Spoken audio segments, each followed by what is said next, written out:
Welcome to Feminist Founders, the community for entrepreneurs who are ready to reject toxic capitalism and do business differently and better.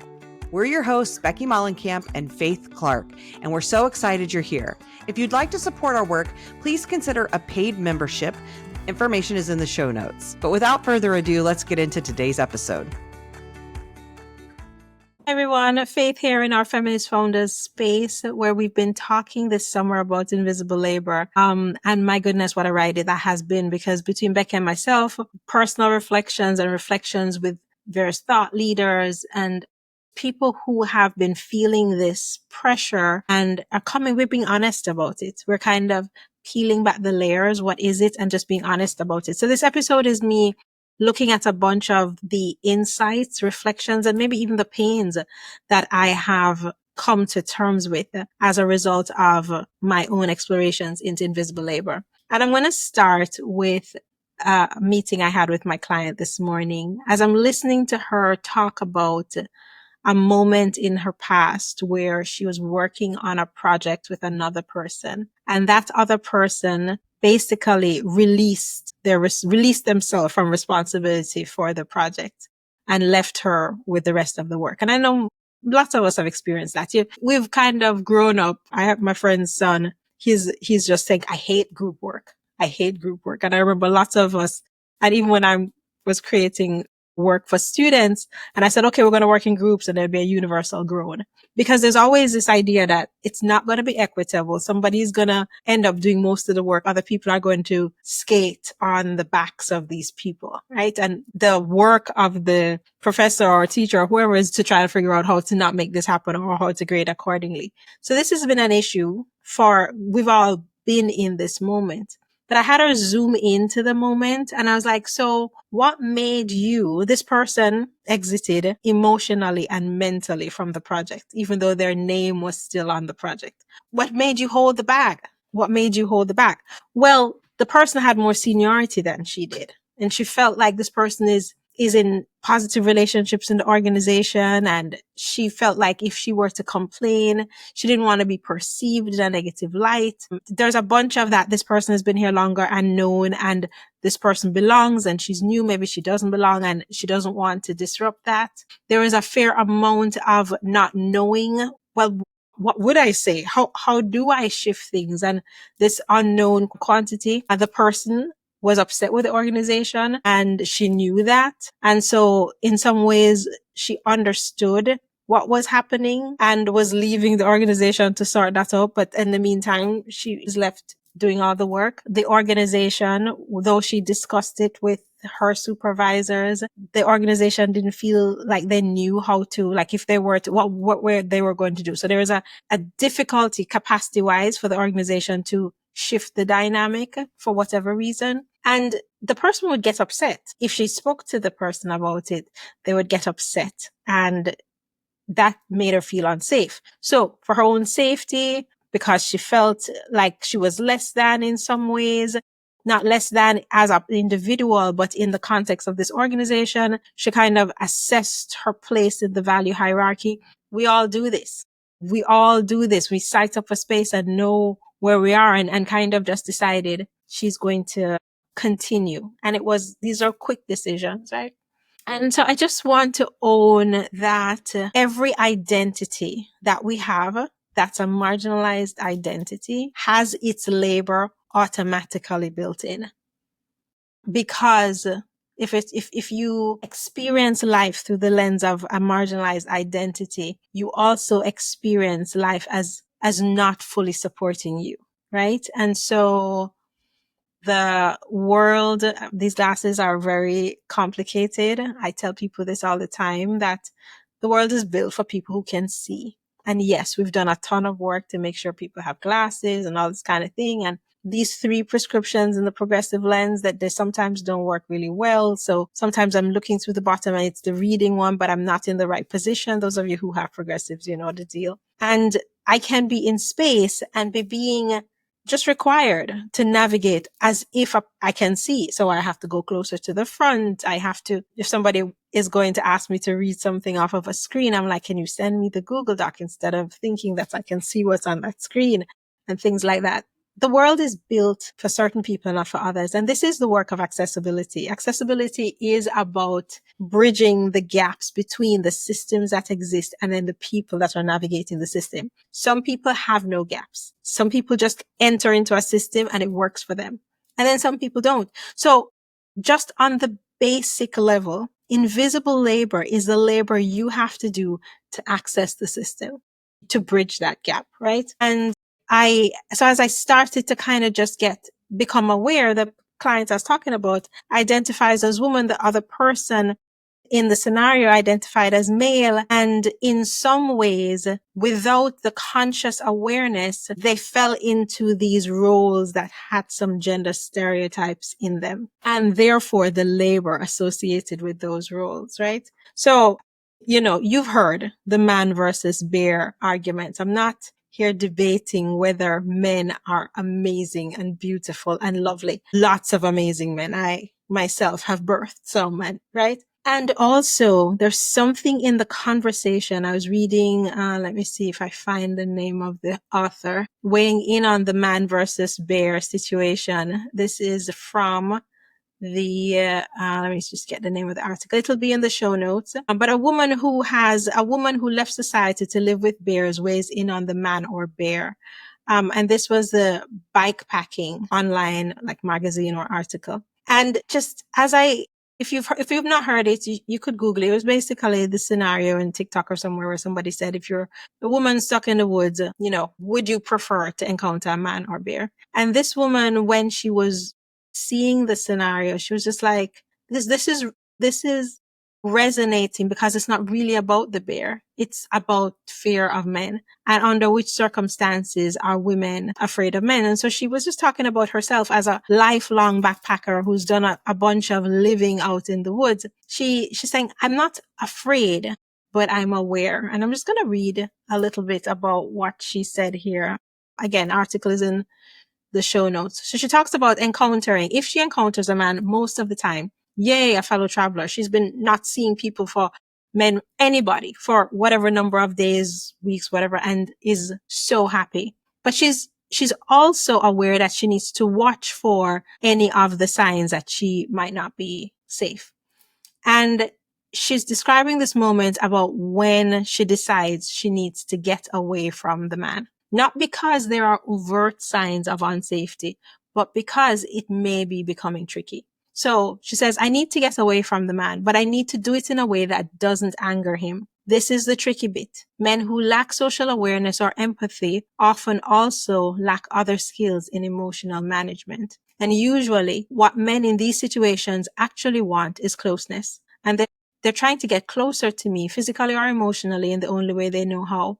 That combination of poor emotional skill sets and a desire to get closer is exactly what puts me in danger. If I deny his attempts at closeness by leaving or setting a boundary, he could feel frustrated, rejected, or ashamed. If he doesn't know how to recognize or manage those feelings, he's likely to experience them as anger. And when I'm a solo woman stuck in the forest with an angry man, that's exactly what women are afraid of. And what I heard in her narration is the number of skills that she's had to have and that many women have had to have in navigating men. This whole ability to be able to assess another person's emotional state, notice when they are not able to manage themselves, notice it early enough so that the repercussions of their poor self-management does not kick back on them. Like, there's this entire dance that she's describing here that doesn't just happen in the woods, but happens in day-to-day life. And so this is me just saying, as part of acknowledging invisible labor,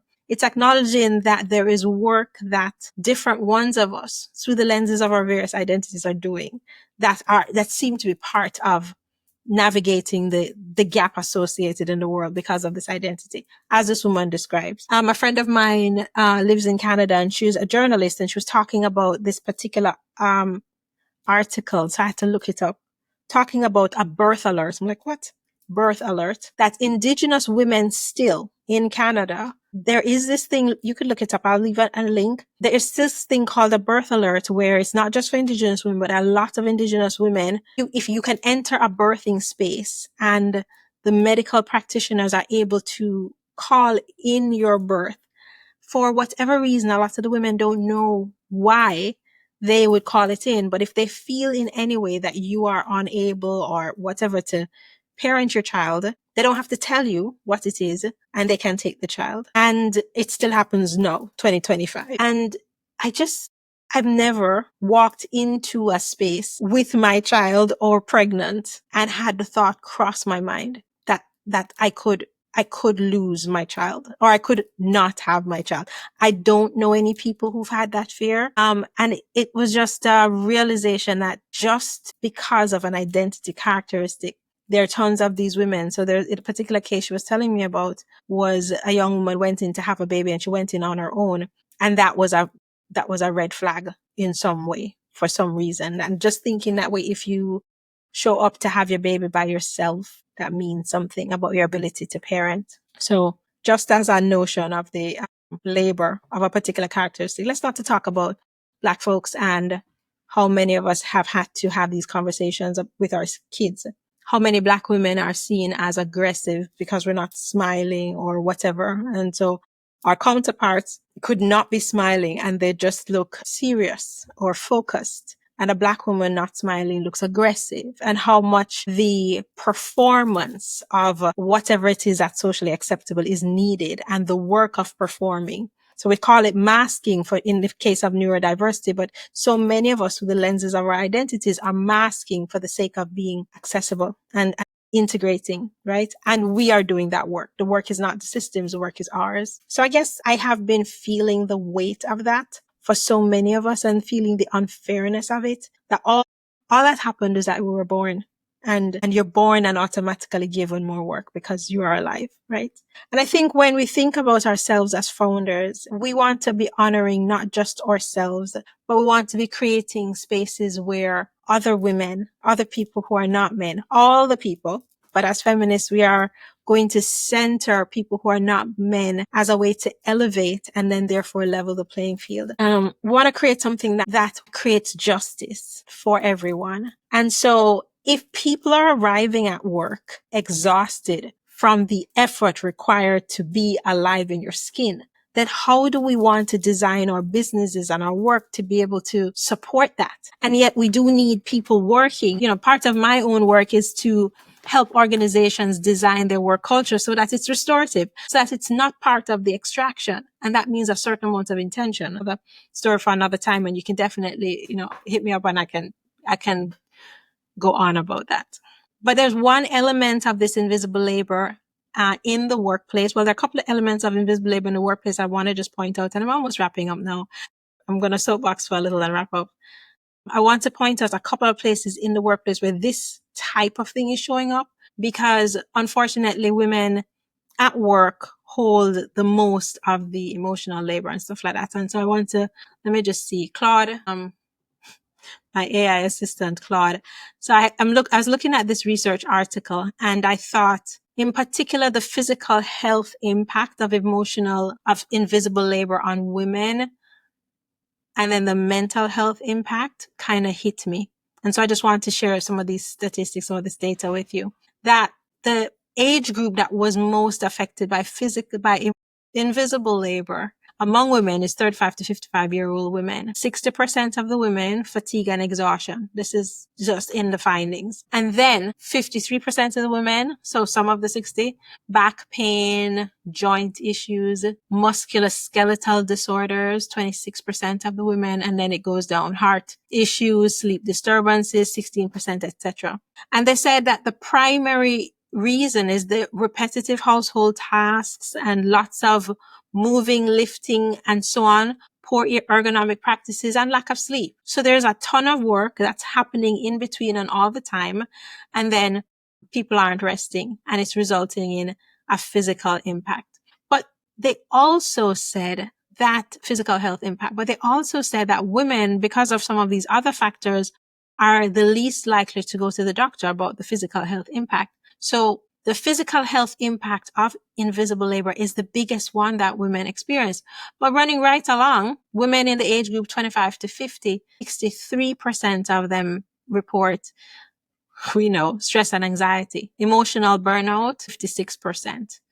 Isolation, 46%. Mood swings, 43%. Depression, 30%. This is of this sample, so who knows, right? And the whole balancing out now, you're physically exhausted, your body is not beginning a breakdown, and then you're doing this work, juggling domestic duties and not being fully supported and expectations and caregiving demands. And it starts to pile up and it starts to double over. And so there is this interconnected health burden, they're calling it, that it's woven together, right? The physical, the mental, and the social health impacts are deeply interconnected. And so 70% of women experience time poverty. And then not to mention the systemic issues that cause self-neglect. 60% of women neglect their personal health because of invisible labor. I could just stop there, but I wanted us to just pause. And as you are assessing your own stuff over the past few weeks, just ask, like, what's your health situation? In what ways are you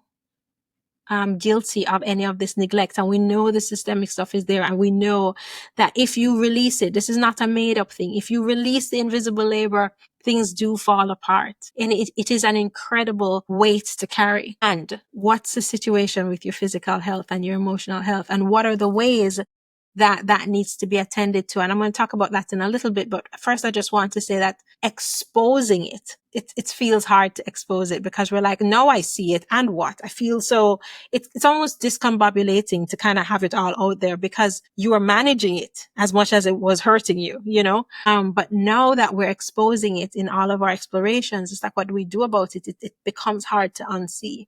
And so I guess I just want to say, is this the last thing? I just want to say that part of what people, when we're talking to people about this, and I experienced this a ton this past 2 weeks, whether I'm speaking directly about invisible labor or I'm giving an example, you know, I might say this and this and this is going on, and I am not going to participate in these parts. Right? This is not my work to do.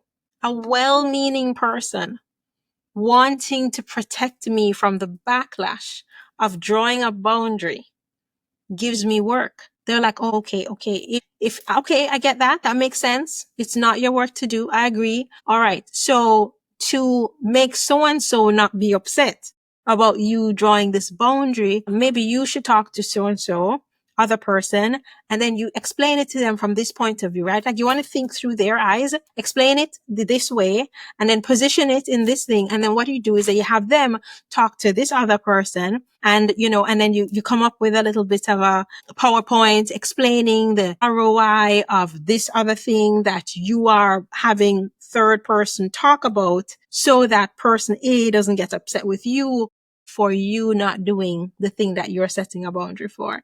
And I was like, this is fascinating. So I am overworked, doing work that's not mine to do. I draw a line and say, I'm not doing that work anymore. And to protect me, I know it's a sign of love, but everybody knows how the system works. And they're like, okay, we don't want you to be hurt by this. So do extra work. And it becomes this pervasive cycle that we're never centering the people doing the invisible labor. We're always centering power. And we're centering power and figuring out how to navigate power, one, to keep ourselves safe, to give power what power wants, etc. And I was like, it has to stop. We have to center the people who are doing the invisible labor. So in our feminist founders context, we're talking about ourselves. We're talking about people like us.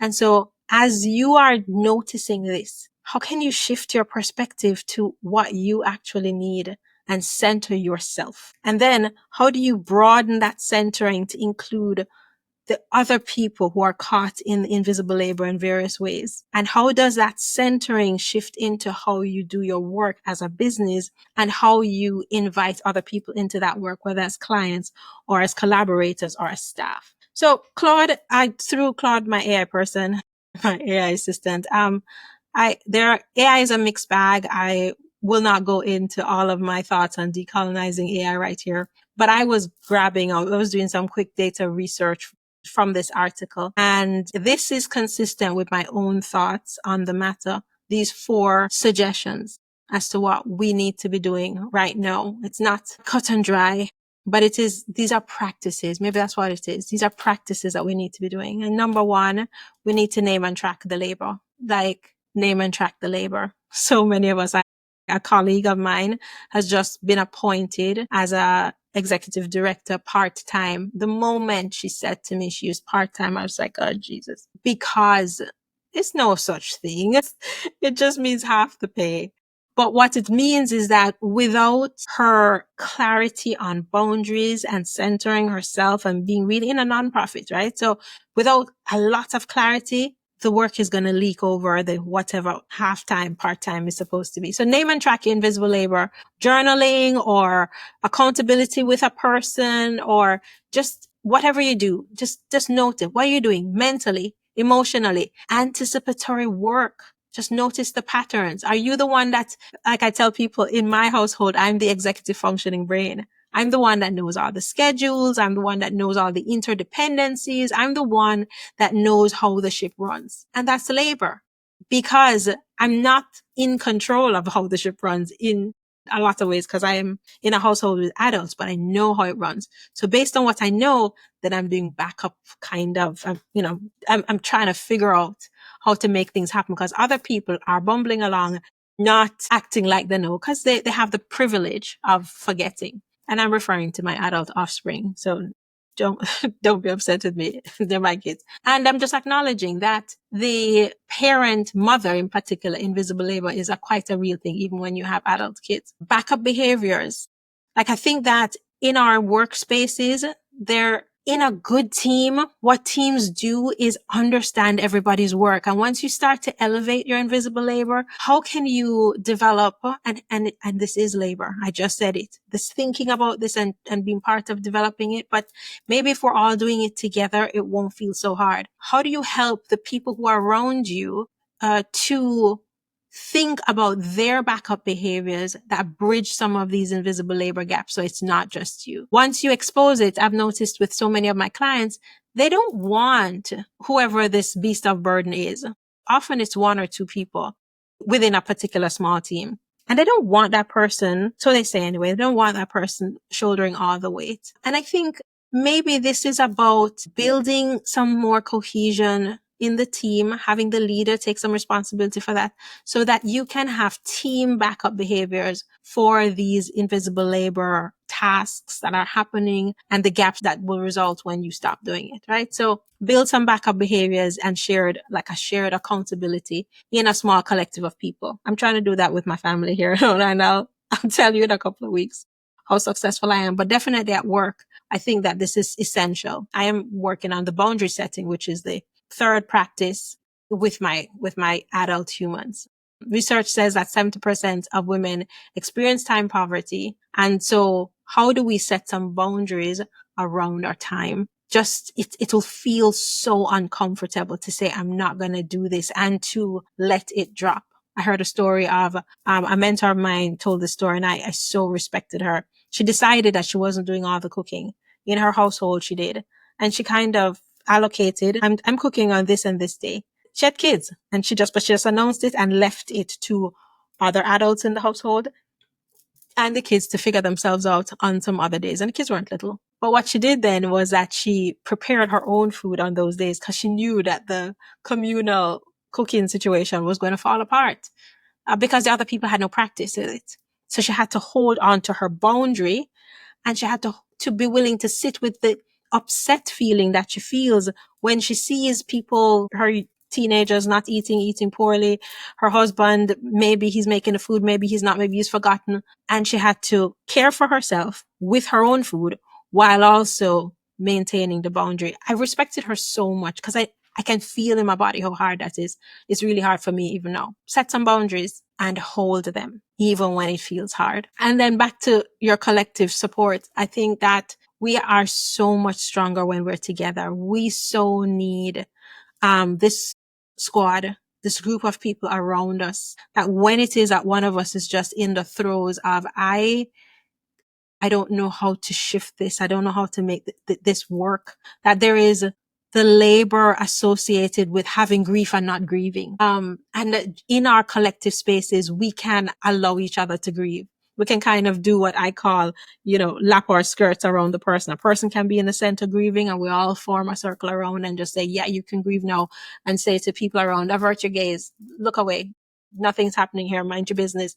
And give each other the space to feel what this feels like and to be supported as we do the difficult changes needed, both to release the world. I wrote a piece about women holding up the world. I'll see if I can find it to share in this episode. But the work of releasing the world is also the work of grieving the things that crash that you were holding. And when we are collectively holding each other, we're able to navigate that grief. And then we're also able to recreate the world that we want together, right? This world where our work is seen and honored and respected and shared, right? And so I've rambled on for a minute on all kinds of things that I've been thinking about. I'm going to be interviewing my friend Jay Suli sometime soon because she's an expert, because she is committed to anti-patriarchal, decolonial relationship building and intimacy and anti-burnout. She has a really wonderful breakdown of emotional labor and all the different ways that we leave labor on each other. So I'm looking forward to that conversation with her coming up soon. And I'm also looking forward to how our stories inform the actual data about this. Research is happening all over the place, but our stories matter. And when we tell our stories, that impacts the design of solutions in our systems so that we can build best practices for us, not for whoever was researched. And so I look forward to hearing your stories and us together thinking about how do we change this? Because it has to change. It stops with our generation. We should say so. At least we'll make it start, right? Stops with our generation, kind of. 70% of women are time poor. Percent. If we even believe in the idea that time is money, 70% of women are time poor. This is worldwide statistics, right? The emotional care of the world systems that's required for the world to run sits on the shoulders of women. We do need to change the system up so that we are not being sacrificed for the system that we are in and engaging in. As Dr. Giovanni said to me, she's like, I will no longer engage in my own sacrifice. So as you're processing these things, I'd love to hear what your thoughts are. Please comment or send us a message. As Becky and I we're just pulling some of our thoughts together. We have some fun stuff coming in the fall about this and ways that we want to help each other heal. So talk to us. We'll talk to you soon. Take care. Thanks for being here. And again, we hope you'll consider joining our paid membership to help support our work. The link is in the show notes. When you join, you get all of this, obviously, but also bonus content in a private podcast feed, as well as free admission into our Feminist Founders Society community calls. It's a wonderful growing community, and we'd love to have you be a part of it and to support the work we do with Feminist Founders. Until next time, keep kicking toxic capitalism to the curb, friends.